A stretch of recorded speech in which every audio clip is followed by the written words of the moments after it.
আৰু সংবাদ সন্মিলন অনুষ্ঠিত কৰাৰ পূৰ্বে মই চিনাকি কৰি দিব বিচাৰিছোঁ। আমাৰ মাজত আছে সদৌ সোণোৱাল কছাৰী সমাজৰ সভাপতি জিতেশ বৰা ডাঙৰীয়া, সাধাৰণ সম্পাদক দীপক শইকীয়া ডাঙৰীয়া, সদৌ সোণোৱাল কছাৰী ছাত্ৰ সন্থাৰ সাধাৰণ সম্পাদক সোণোৱাল ডাঙৰীয়া, সোণোৱাল কছাৰী যুৱ পৰিষদৰ সাধাৰণ সম্পাদক ভূপেশ্বৰ সোণোৱাল ডাঙৰীয়া আৰু সদৌ সোণোৱাল কছাৰী ছাত্ৰ সন্থাৰ মুখ্য সাংগঠনিক সম্পাদক আমাৰ পাৰ্থজ্যোতি শইকীয়া আৰু বিমল হাজৰিকা সোণোৱাল কছাৰী যুৱ পৰিষদৰ তিনিচুকীয়া জিলাৰ সাধাৰণ সম্পাদক আৰু আমাৰ উপদেষ্টা নিতা সোণোৱাল ডাঙৰীয়া, সোণোৱাল কছাৰী ছাত্ৰ সন্থাৰ ডিব্ৰুগড় জিলাৰ সাধাৰণ সম্পাদক ৰুবুল সোণোৱাল আৰু মই সোণোৱাল কছাৰী যুৱ পৰিষদৰ কেন্দ্ৰীয় সমিতিৰ সভাপতি মিলন সোণোৱাল। সকলোলৈ আদৰণি জনাই আমি যিকেইটা বিষয়ৰ ওপৰত আজি সংবাদমেলৰ আয়োজন কৰিছোঁ এই সম্পৰ্কত এটা প্ৰেছ ষ্টেটমেণ্ট ইতিমধ্যে প্ৰস্তুত কৰা হৈছে। আৰু মূল কথা হ'ল যোৱা 25 ডিচেম্বৰ তাৰিখে ভাৰতবৰ্ষৰ গৃহমন্ত্ৰী অমিত শ্বাহ ডাঙৰীয়াৰ সৈতে মিচিং তিৱা ৰাভা সংগঠনৰ নেতৃবৃন্দ আৰু বিশেষকৈ মিচিং তিৱা আৰু ৰাভা স্বায়ত্তশাসিত পৰিষদৰ মুৰব্বীসকলৰ সৈতে এক বৈঠক অনুষ্ঠিত হয় নতুন দিল্লীত। আৰু সেই বৈঠকখন উদ্যোগ লৈ বিশেষকৈ অসমৰ মাননীয় মুখ্যমন্ত্ৰী ডক্টৰ হিমন্ত বিশ্ব শৰ্মা ডাঙৰীয়া আৰু ভৈয়াম জনজাতি কল্যাণ মন্ত্ৰী তথা শিক্ষামন্ত্ৰী ৰমেশ পেগু ডাঙৰীয়াৰ উপস্থিতিত এই যৌথ বৈঠকখন অনুষ্ঠিত হয়। আৰু তাত অসমৰ ইতিহাসত পুনৰ্গঠন কৰাৰ বাবে ভৈয়াম জনজাতিসকলক স্বায়ত্তশাসিত ষষ্ঠ অনুসূচী প্ৰদান কৰাৰ এটা সিদ্ধান্ত লয়। আৰু এই সিদ্ধান্তটোক আমি আদৰণি জনাইছোঁ। বিশেষকৈ মিচিং তিৱা ৰাভা স্বায়ত্তশাসিত পৰিষদকেইটাক ভাৰতবৰ্ষৰ সংবিধানৰ ষষ্ঠ অনুসূচী মৰ্যাদা দিব বিচৰা হৈছে। আৰু তাৰ কাৰণে এগৰাকী গৃহ বিভাগৰ বিষয়া নিযুক্তি দিয়া হৈছে মধ্যস্থতাকাৰী হিচাপে। এই গোটেই প্ৰক্ৰিয়াটোক আমি সোণোৱাল কছাৰী জাতীয় সংগঠনসমূহৰ তৰফৰ পৰা গভীৰভাৱে আৰু উষ্ম আদৰণি জনাইছোঁ।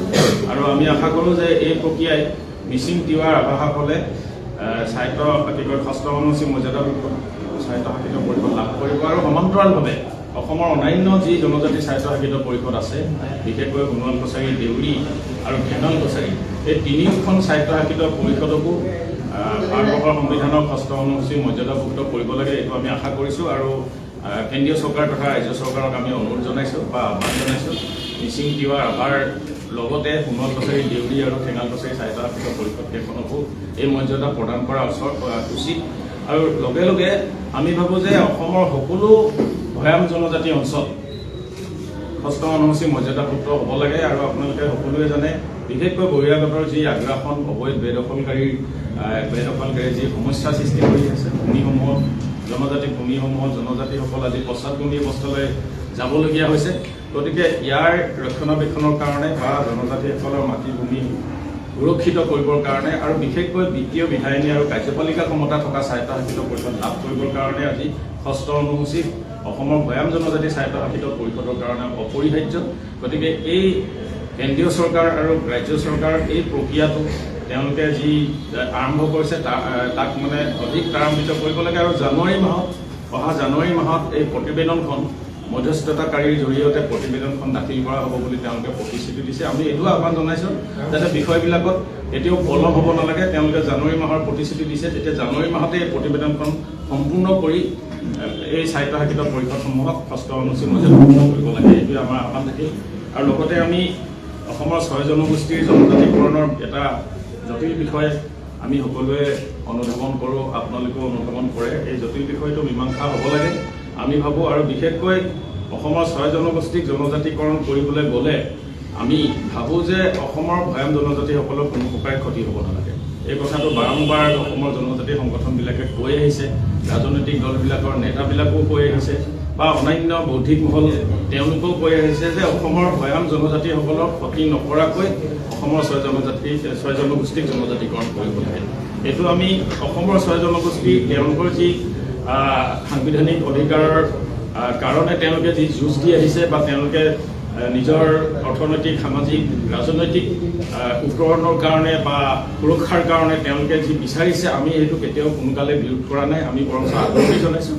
কিন্তু আমি এটা কথা ক'ব বিচাৰোঁ যে 6 জনগোষ্ঠীক জনজাতিকৰণ কৰিবলৈ হ'লে কিন্তু কোনো পক্ষে অসমৰ জনজাতিসকল ক্ষতি হ'ব নোৱাৰিব। আৰু সেইকাৰণে যোৱা 29 নৱেম্বৰ তাৰিখে অসম চৰকাৰৰ মন্ত্ৰী গোটে অসম বিধানসভাত যি প্ৰতিবেদন তেওঁলোকে দাখিল কৰিলে আমি সেই প্ৰতিবেদনখন বাতিল কৰিবলৈ অনুৰোধ জনাইছোঁ। আমি ধাৰণা কৰিছোঁ যে প্ৰতিবেদনখন সম্পূৰ্ণ অবৈজ্ঞানিক, এটা মানে আনচাইণ্টিফিকেলি তেওঁলোকে প্ৰতিবেদনখন তৈয়াৰ কৰিছে আৰু ততাতৈয়াকৈ তেওঁলোকে বিধানসভাত দাখিল কৰিছে আৰু যি প্ৰতিবেদনৰ ওপৰত আজিও বিধানসভাত আলোচনা হোৱা নাই। গতিকে এইখন বাতিল কৰি আমি ভাবোঁ বৈজ্ঞানিকভাৱে বিষয়টো বিশ্লেষণ কৰিব লাগে। অসম চৰকাৰে বা অসমৰ বৌদ্ধিক মহলে, অসমৰ সংবাদ মহলে সকলোৱে বৈজ্ঞানিকভাৱে বিশ্লেষণ কৰি তেওঁলোকক যি সাংবিধানিক অধিকাৰ বিচাৰিছে তেওঁলোকে সেইটো লাভ কৰিব লাগে আৰু জনজাতিসকল কোনো ধৰণে ক্ষতি হ'ব নালাগে। এইখিনি হ'ল আমাৰ অনুৰোধ বা আহ্বান। আৰু লগতে বিশেষকৈ সোণোৱাল কছাৰী স্বায়ত্তশাসিত পৰিষদৰ যি নিৰ্বাচন যোৱা 2019 চনত সোণোৱাল কছাৰী স্বায়ত্তশাসিত পৰিষদৰ দ্বিতীয়টো সাধাৰণ নিৰ্বাচন জানুৱাৰী মাহত অনুষ্ঠিত হৈছিল আৰু তৃতীয়টো সাধাৰণ নিৰ্বাচন অনুষ্ঠিত হ'ব লাগিছিল 2024 চনৰ জানুৱাৰী মাহত। কিন্তু আজি 2 বছৰ অতিক্ৰম কৰাৰ পিছতো অসম চৰকাৰে কিন্তু তৃতীয়টো সাধাৰণ নিৰ্বাচন সোণোৱাল কছাৰী স্বায়ত্তশাসিত পৰিষদৰ আজিৰ তাৰিখলৈকে তেওঁলোকে অনুষ্ঠিত কৰা নাই। গতিকে আমি দাবী জনাওঁ, ইতিমধ্যে মন্ত্ৰী পৰ্যায়ত আমাৰ আলোচনাও হৈছে, কিন্তু অসম চৰকাৰে এতিয়ালৈকে কোনো ধৰণৰ পদক্ষেপ গ্ৰহণ কৰা নাই। আৰু সেইদিনা অসমৰ মুখ্যমন্ত্ৰী ডাঙৰীয়াই এটা কথা ক'লে যে ফেব্ৰুৱাৰী মাহত অসম বিধানসভাৰ যি নিৰ্বাচন আছে, আগন্তুক অসম বিধানসভাৰ নিৰ্বাচন, এই বিধানসভা নিৰ্বাচনৰ নটিফিকেশ্যন ঘোষণা কৰিব। গতিকে ইতিমধ্যে অসম চৰকাৰ বা অসমৰ নিৰ্বাচনী আয়োগে বা ভাৰতবৰ্ষৰ নিৰ্বাচনী আয়োগে বিধানসভা নিৰ্বাচনৰ প্ৰস্তুতি আৰম্ভ কৰিছে, কুচকাৱাজ আৰম্ভ কৰিছে। আমি সেইকাৰণে জানিব পাৰিছোঁ যে কোনোপধ্যেই সোণোৱাল কছাৰী স্বায়ত্তশাসিত পৰিষদৰ নিৰ্বাচন অনুষ্ঠিত কৰিবলৈ চৰকাৰে আগ্ৰহী নহয়। আৰু ইয়াৰ দ্বাৰা এটা কথাই প্ৰমাণ কৰা যায় যে অসমৰ সোণোৱাল কছাৰীসকলৰ যি গণতান্ত্ৰিক অধিকাৰ আজি অসম চৰকাৰে বা নিৰ্বাচনী আয়োগে খৰ্ব কৰিব বিচাৰিছে। কাৰণ এখন পৰিষদ যিটো নিয়ম 5 বছৰ পিছতেই এখন পৰিষদৰ নিৰ্বাচন অনুষ্ঠিত কৰিব লাগে, কিন্তু তেওঁলোকে 7 বছৰৰ পিছতো আজি নিৰ্বাচনখন অনুষ্ঠিত কৰা নাই। আৰু দ্বিতীয়তে আটাইতকৈ ডাঙৰ কথাটো হ'ল তেওঁলোকে এখন ইণ্টাৰিম কাউন্সিল পুনৰ গঠন কৰিছে, অন্তৰ্বৰ্তীকালীন পৰিষদ পুনৰ গঠন কৰিছে। আৰু 21 জুলাই তাৰিখে 2025 বৰ্ষৰ 21 জুলাই তাৰিখে ইয়াৰ এখন নটিফিকেশ্যন তেওঁলোকে প্ৰকাশ কৰিছে, যিখন নটিফিকেশ্যনত পূৰ্বৰ যিখিনি নিৰ্বাচিত প্ৰতিনিধি আছিল, কাৰ্যবাহী সদস্য আছিল, সাধাৰণ সদস্য আছিল, সেইসকলক লৈ যোৱা 21 জুলাই তাৰিখে পুনৰ এখন অন্তৰ্বৰ্তীকালীন পৰিষদ চৰকাৰে গঠন কৰিছে। ইয়াৰ অৰ্থ এটাই যে চৰকাৰে নিৰ্বাচন পাতিবলৈ কোনোপধ্যে আগ্ৰহী নহয়।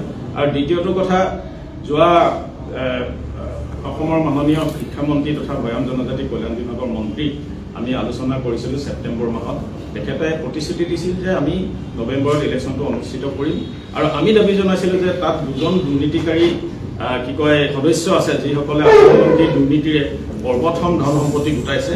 তেওঁলোকক অন্তৰ্বৰ্তীকালীন পৰিষদৰ পৰা আপোনালোকে ড্ৰপ কৰিব লাগে, তেওঁলোকক বাতিল কৰিব লাগে, এই দাবী কৰিছিল আৰু মন্ত্ৰীগৰাকীয়ে প্ৰতিশ্ৰুতি দিছিল। কিন্তু আজি দেখিলোঁ আজি এসপ্তাহৰ পূৰ্বে যোৱা 22 ডিচেম্বৰ তাৰিখে সোণোৱাল কছাৰী স্বায়ত্তশাসিত পৰিষদৰ অন্তৰ্বৰ্তীকালীন যিখিনি সদস্য আছে, কাৰ্যনিৰ্বাহক সদস্য, তেওঁলোকে সোণোৱাল কছাৰী স্বায়ত্তশাসিত পৰিষদৰ মুখ্য কাৰ্যালয়ত শপত গ্ৰহণ লৈছে। গতিকে ইয়াৰ অৰ্থ এটাই যে নিৰ্বাচন কোনোপধ্যে অনুষ্ঠিত নহয়, দুৰ্নীতিকাৰী বিষয়া বা দুৰ্নীতিকাৰী সদস্যসকলক কোনোপধ্যেই বাতিল কৰা নাযায়। আৰু তাৰ পৰিৱৰ্তে অসম চৰকাৰে এইখন কণ্টিনিউ কৰিবলৈ তেওঁলোকক শপত গ্ৰহণৰ জৰিয়তে তেওঁলোকৰ হাতত ক্ষমতা অৰ্পণ কৰিছে। এইটো আমি তীব্ৰ প্ৰতিবাদ জনাইছোঁ, গৰিহণা দিছোঁ। বিশেষকৈ সোণোৱাল কছাৰীসকলৰ যি ৰাজনৈতিক, অৰ্থনৈতিক, সামাজিক আশা আকাংক্ষা সোণোৱাল কছাৰী স্বায়ত্তশাসিত পৰিষদে প্ৰতিফলিত কৰিব লাগে বুলি ভাবিছিলোঁ, সেই ৰাজনৈতিক আশা আকাংক্ষা বা সামাজিক সাংস্কৃতিক আশা আকাংক্ষা প্ৰতিফলিত কৰাৰ ক্ষেত্ৰত অসমৰ সোণোৱাল কছাৰী ৰাইজৰ মাজত যি গণতান্ত্ৰিক অধিকাৰ দিয়া হৈছিল, সেই গণতান্ত্ৰিক অধিকাৰ আজিৰ তাৰিখত খৰ্ব হৈছে বুলি আমাৰ অনুভৱ হৈছে। আৰু সেইকাৰণে আমি কৈছোঁ যে অহা বিধানসভা নিৰ্বাচনৰ পূৰ্বে বিশেষকৈ জানুৱাৰী মাহৰ ভিতৰত নিৰ্বাচন অনুষ্ঠিত কৰিব লাগে আৰু অসমৰ সোণোৱাল কছাৰী ৰাইজক ক্ষমতা অৰ্পণ কৰিব লাগে। এইটো আমাৰ আহ্বান, অসম চৰকাৰৰ প্ৰতি আমাৰ দাবী। আৰু আমি ভাবোঁ অসম চৰকাৰে এইটো পূৰণ কৰাৰ ক্ষেত্ৰত কৃপণালী হ'ব নালাগে। আৰু অসম চৰকাৰে বা সোণোৱাল কছাৰী পৰিষদৰ বৰ্তমানৰ সদস্যসকলে, কাৰ্যবাহী সদস্যসকলে কাক ভয় কৰি নিৰ্বাচনটো অনুষ্ঠিত কৰিব বিচৰা নাই, এইটো এটা আশ্চৰ্যজনক বিষয়। গতিকে আমি আশা কৰিম যে অসম চৰকাৰে অতি সোনকালে এইটো বিবেচনা কৰিব লাগে। আৰু লগে লগে আমি আৰু এটা বিষয়টো আপোনালোকক জনাব বিচাৰিছোঁ যে যোৱা সপ্তাহত যিখিনি কাৰ্বি আংলং, পশ্চিম কাৰ্বি আংলঙত খেৰণিত যিবিলাক ঘটনা ঘটিল, সেইখিনি আমি